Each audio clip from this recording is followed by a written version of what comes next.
Hi everyone, this is me trying something new. If you do enjoy, please don't forget to like and subscribe. Now, without further ado, let's get into this video. Enjoy! You hated the noise next door. Every morning, the growl of engines bled through the walls of your flower shop, rattling vases, shaking petals loose.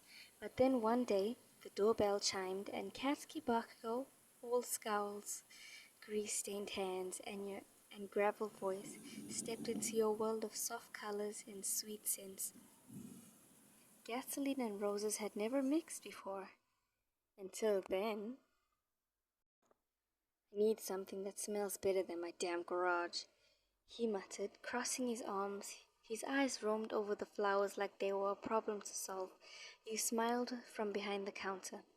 You sure you can handle something that delicate? He shot you a look.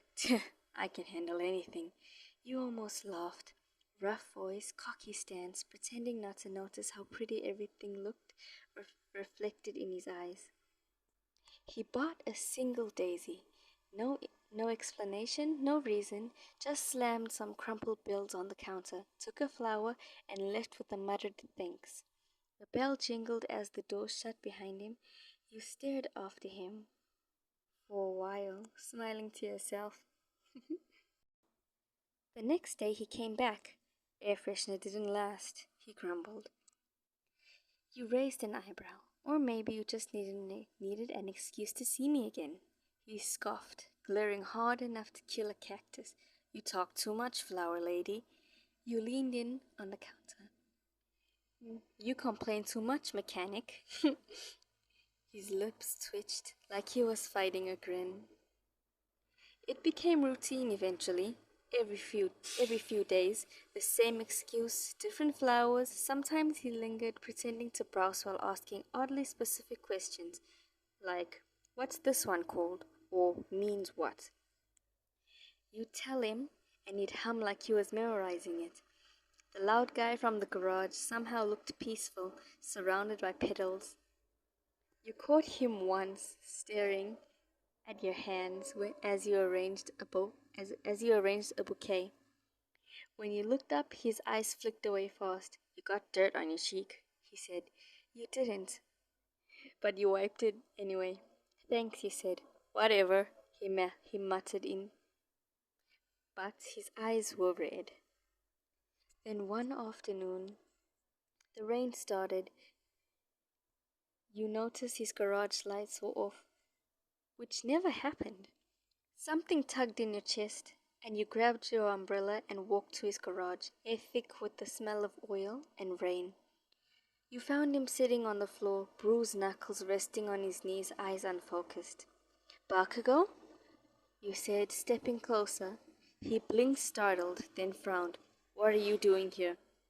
"The lights were off," you said, crouching down beside him. "You're hurt." "It's nothing," he muttered. "Just lost my temper." You grabbed a clean cloth from your bag and wiped his hand gently. "Even strong people get bad days," you said softly. His jaw tightened, but his shoulders dropped a little. "You shouldn't care this much," he said quietly. "I'm not easy to be around." You smiled, brushing his hand lightly. "Lucky for you, I don't scare easily." He huffed out a laugh, almost surprised by it. "Yeah, I can tell."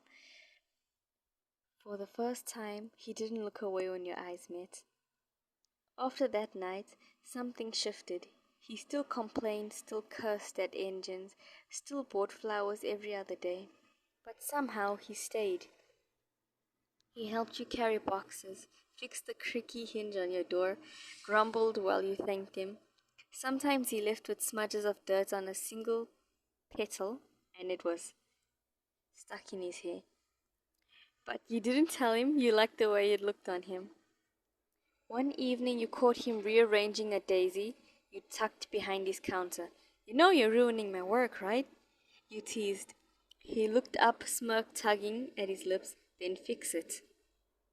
You rolled your eyes, then stepped closer, adjusting the petals gently. He didn't move.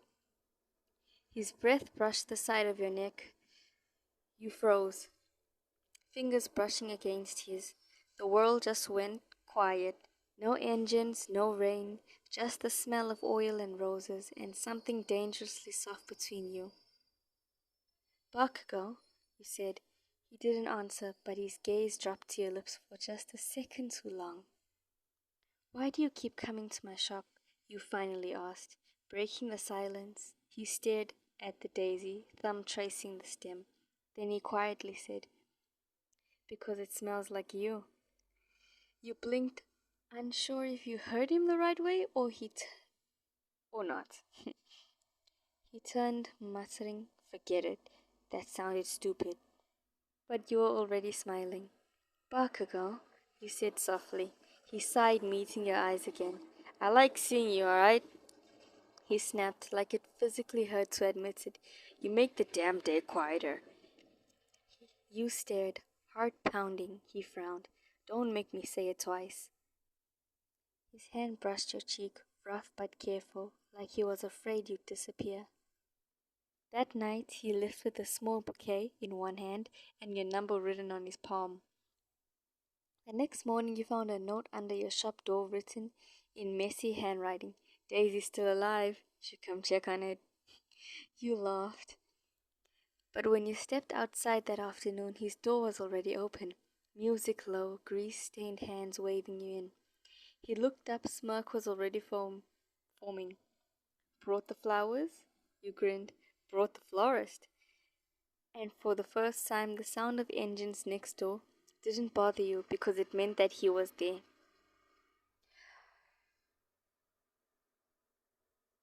Okie dokie, that was the end of this video. I hope you all enjoyed. Well, if you guys like this, I might actually start making more. Well, I hope you have a good day, good evening, or good morning, wherever you are. Don't forget to like and subscribe. Links and credits are in the description. Bye bye.